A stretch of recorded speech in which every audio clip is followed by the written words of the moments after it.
Right. Hello, everybody. We're going to present to you what you're going to be doing for your industry report today. And this is, another assignment that's going to be when we come back in December. But as I can see you, as we're getting into these assignments where it seems like it's one after another and it's not quick and simple, I want you to be able to have these so you can either get started on them earlier or at least start thinking about them and thinking about your approach on how to complete the task. So let's get started with our show here. So the industry report, I just wanted to first share just a kind of a strategy for how to go about this. Doing something like this may be new for some of you. And for those of you who have done similar projects, I want to guide you maybe into a different process. So I think you should start off by discussing with your team, what do you know about the industry that you're going to be writing about? And maybe even check in with team members if they have any personal experience or know someone in the particular industry. Get to know the industry you're going to be working with. From there, develop a plan.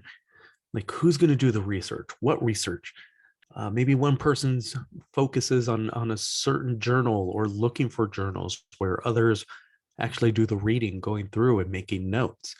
Develop a research plan. And then once everybody does their parts, organize the research. Share what you found. Give everyone the quick notes and evaluate.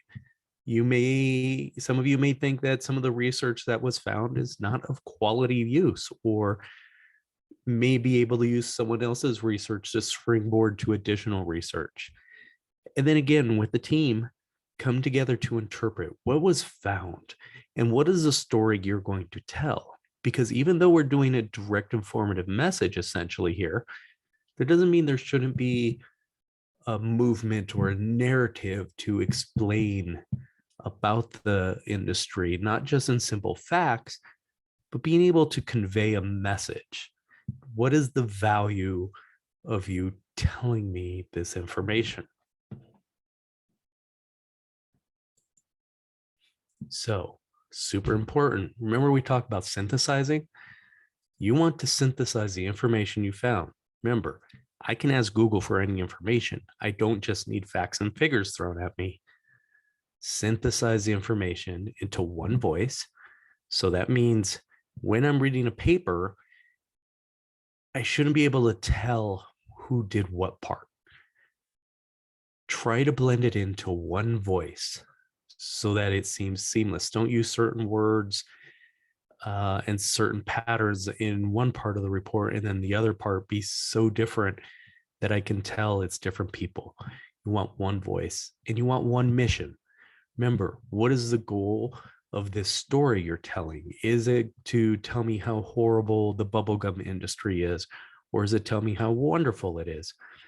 Don't be shooting off into different directions where I'm reading paragraph 3 and it's telling me that everyone should invest in the bubblegum industry. And in paragraph 8, it's telling me how investing in the bubblegum industry is the worst idea ever. Make sure you have one voice and one mission, and you're moving towards the same goal.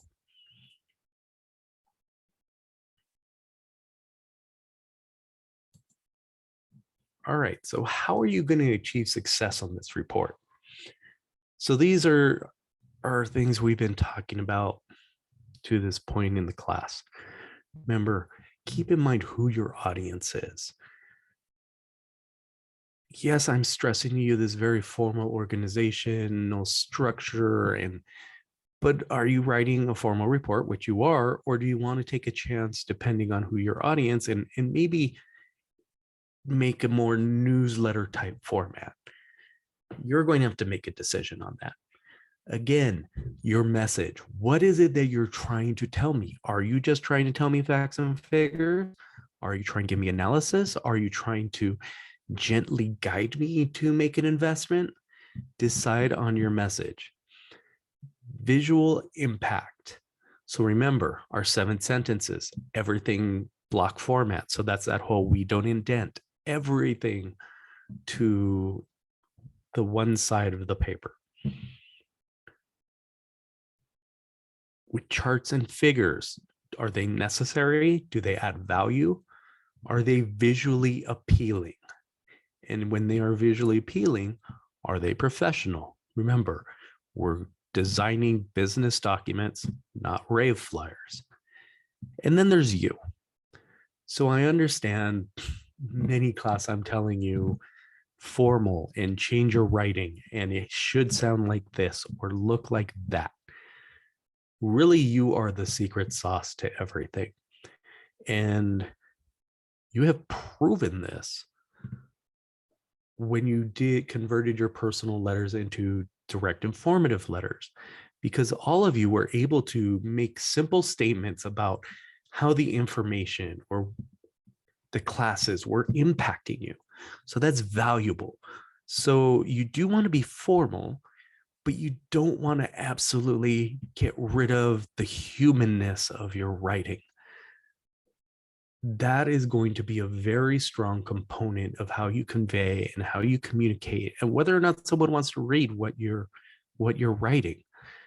How does this change the human experience? Your experience, my experience. So don't be so frightened with formality that you exclude the humanity. And I think you're going to be okay with this because I read your conversion from personal letter to formal memos, and I can't think of any one of you who didn't succeed at blending those two items, from blending the formality with the personal experience. So continue to do that. And here are going to be some good sources for you to reach out and look at. So we've already introduced the Purdue OWL. Now this assignment is going to require some formal site references at the end. Still maintain your in-text, the simplicity of the in-text citations, but simply just go back and review and follow. Use as a straight format what the Purdue OWL has to say for a reference page in APA. The secret handshake. So much of the class and the way I teach it comes from this book. These are professors I've had. Cheryl Broderson was my professor. Kim Marchus, yeah. Probably never going to be able to pronounce that name correctly. But not only is it a great book, I still use it to this day, not only with this class, but referencing my own writings. If you're able to get this book, and I've seen it on Amazon for about $8 plus, $4 for shipping, maybe go in on this as a team. In that purple section, there will be an example of a report. Format wise, if you follow that example, you're going to, at least as far as scoring your format, going to be absolutely perfect. It might be worth the investment. And then IBIS World. So we are doing an industry report. So IBIS World makes industry reports. They make amazing industry reports, to the fact that each industry report costs about $10,000. I checked with the LaGuardia College Library. You get access for free for being a student at LaGuardia Community College. Free is a lot cheaper than $10,000 per report. Not for all of them. Each one of these costs $10,000. Make use of them. Now, I will warn you, even master's level business students have a tendency, because IBIS World is so good, of just copy and pasting into their own report. Do not do this. Not only is that plagiarism, but the idea, you don't just want to copy and paste because that reflects on you as an employee.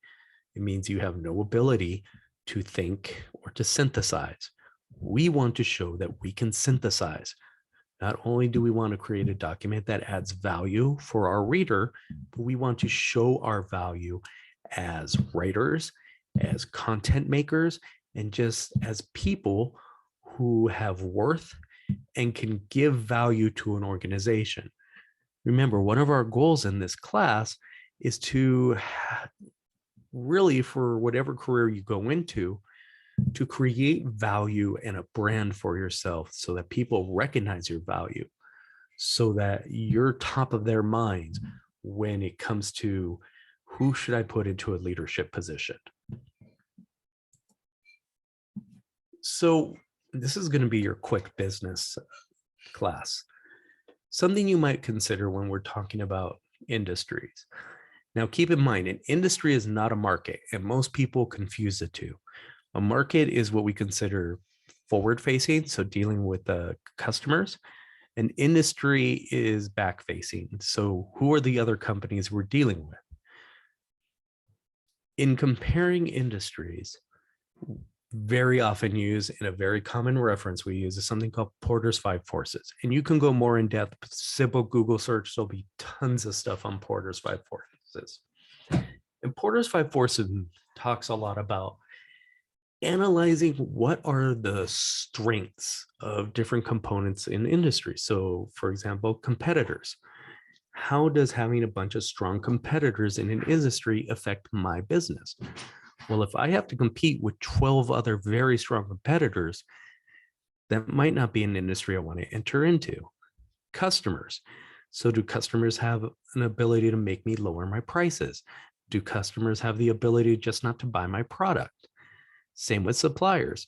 If I think I can make a product for $1, but when I go to get one piece and the supplier knows I need that piece and they raise the price, that's going to affect my ability to create a low price product. And then there's substitutes. So that just means if I go to the store, I just want to buy milk and the price of milk doubled. So I'm looking at like $10 a gallon for milk. But I look over and there's almond milk, and almond milk's $3 a gallon. I can just switch out. I'll just do almond milk. So are there threats of other products that'll keep people from buying my own? And then new entrants. We have to keep in mind in a business perspective, even though I've been around for a while and I don't think anyone can beat me, will either a new company show up or a new product. And everyone, there's a lot of complaints about Amazon and, oh, they're killing this or they're killing that. We still use them. And, it's one of those things of why didn't you see that happening? And a lot of times companies and industries get comfortable with that of no one can beat us until you're beaten. And then there's the strategic approach. And what that means is think like a company. So yes, I'm saying think of industries, but industries are made of companies. So in your reports, you might take some of the bigger examples within an industry and just analyze things. And I realize you're not in a business class, but some quick research on these things.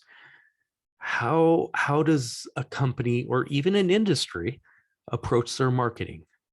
Their supply chain, are they vertically integrated or horizontally integrated? Those are some words some concepts to look up. You might even want to present some financials or some forecasts. Now, let me warn you, I am an accountant. I study data. Do not try to get too clever with the financials. I can tell what's going on. So presenting financial information is really great.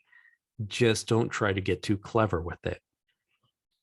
What are structures of companies in your industry? Are there corporations? Are they made up of private owners? Is it a nonprofit dominated industry? Differentiation. So as a business, we are always thinking, how do I be better than my opponents? Or competitors, I should say, because why should someone buy my thing if it's exactly the same as somebody else? So you have to think, do I want to make mine cheaper? Well, if I make it cheaper, it's probably not going to be better. So maybe I want to make it better. Do I want to just make it available, or do I want to make it available in only one color? Do I want to make it available in any color? What can I do with my business that's going to set it apart that you're going to give me money instead of one of my competitors? And then markets. So yes, think about how an industry tries to get their market. So if we think about grocery stores, many grocery stores, and this is goes to differentiation. You have Walmart and your lower priced grocery stores that are strictly on price. Come here because we're cheaper. But then you have stores like Whole Foods that say, we want to cater to a certain market segment. We are more expensive, but we do that for a reason. We sell better products, higher quality, safer. So they're going after different markets. Yes, there is crossover, but the segment of people that typically go to Walmart is not the typical segment of people that goes to Whole Food. And then integration. So integration and franchising is a lot of how does a business or an industry expand? As an example, if we look at the soda beverage industry, Coke, when it goes for a new product, let's just say an energy drink, will go buy an energy drink company. They bought Monster. Whereas Pepsi, if they decide they want an energy drink, will make their product in-house more often than not.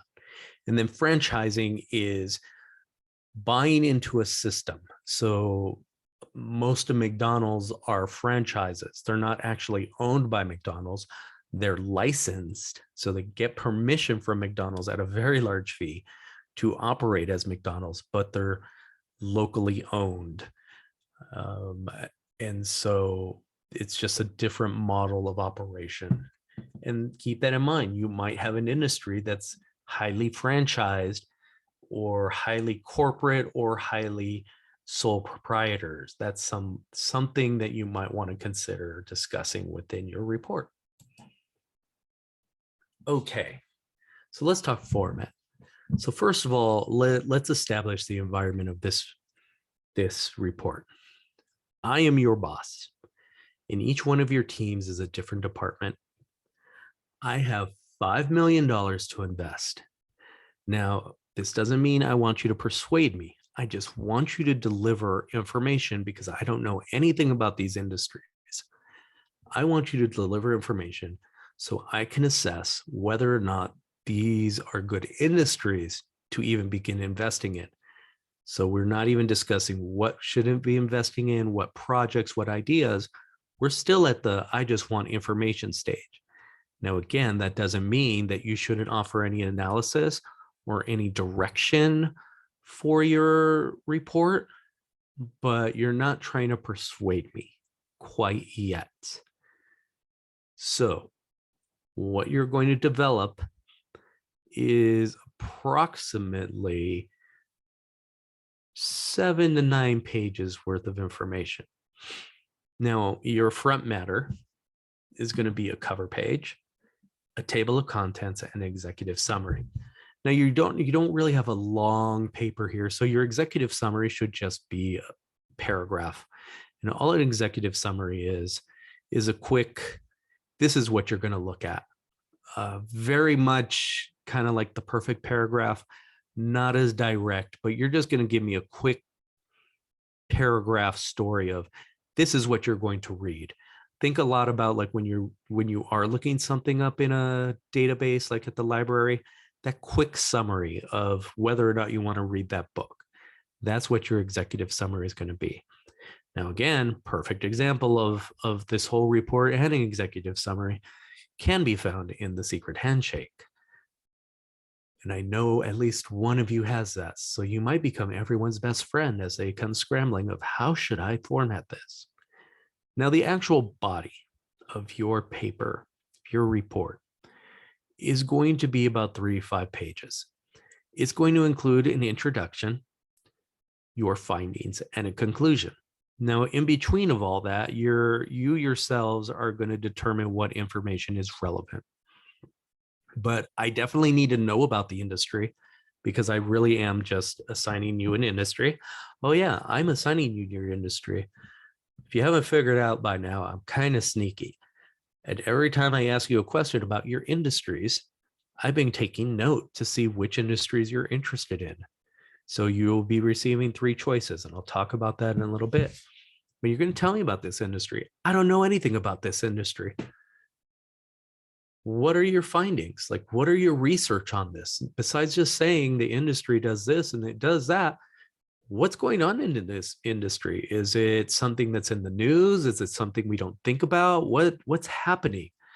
What makes it relevant? And that's when you would go into some of your market analysis and your industry analysis. And is this really something viable, or should we all be running away from it?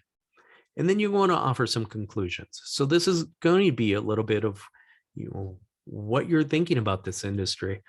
We should invest in this industry because hamburger consumption goes up every year. And so being in an industry with cows sounds great. That's where you're going to start offering analysis, not opinion, but just offering some analysis. And then you're going to wrap it up with your back matter. So you're going to have your reference page. Your reference page is going to have a minimum of 6 references, 6 quality references.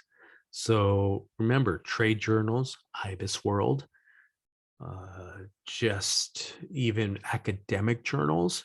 It's really going to depend on the industry you're writing about, but you're going to have references to back up your statements. And then you're going to also have at least 3 items in an appendix. So this is where you would put your charts, your large figures, because, visually, if we're reading, small pictures and figures are fine. But if you have a huge document, like say you are doing financials and you need to use a full page, well, it kind of disrupts the flow as you're reading.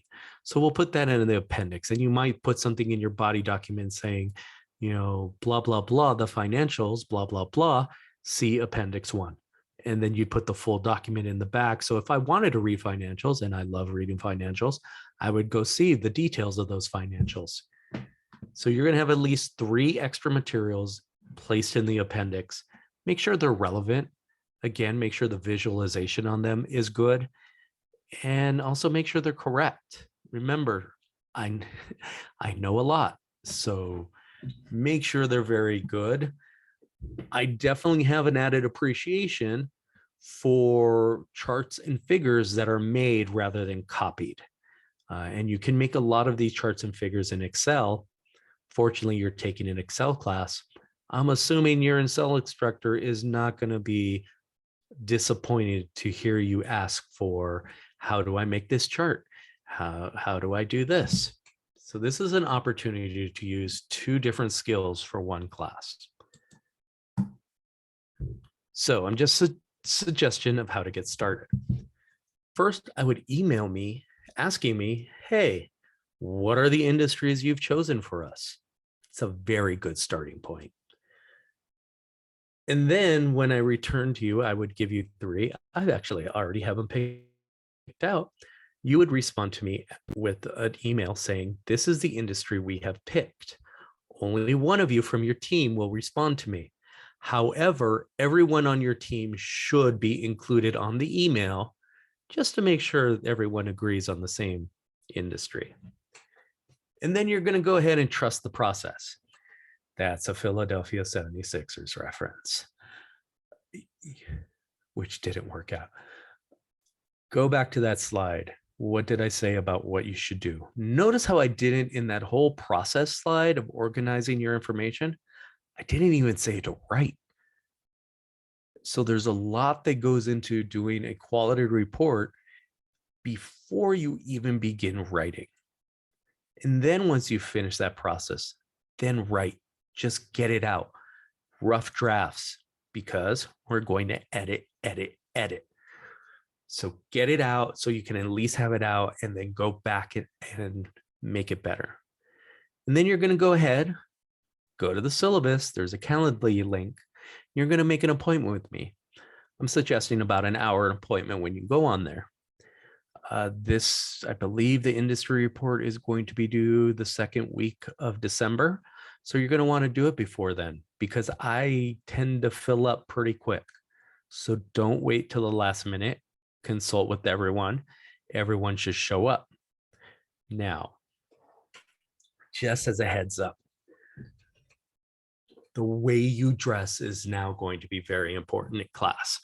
So I mentioned there's going to be speakers on our very first class back in December.